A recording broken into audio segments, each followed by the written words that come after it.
భారతదేశంలోకి ఏది మొన్ననే చెప్పాను నేను.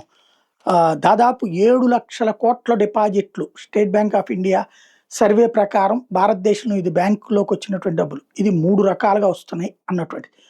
పెట్టుబడులు పెద్ద ఎత్తున పెరిగినయి ఈ మధ్య కాలంలో గత 15 రోజుల్లో. ఏంటయ్యంటే డాలర్ వాల్యూ డౌన్ అయ్యినప్పుడు ఇక్కడికి తీసుకొస్తున్నారు. అక్కడ డాలర్ వాల్యూ బలపడినప్పుడు అక్కడికి తీసుకుపోతున్నారు.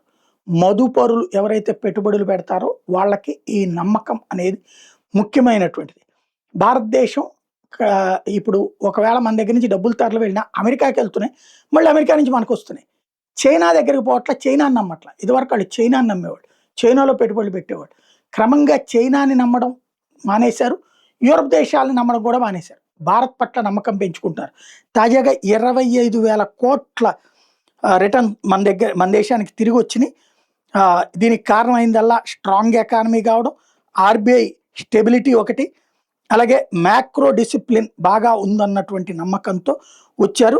ఓవరాల్గా ఈక్విటీస్లో 15,157 కోట్లు, డెట్స్లో 9,853 కోట్ల రూపాయలు భారతదేశానికి వచ్చినాయి.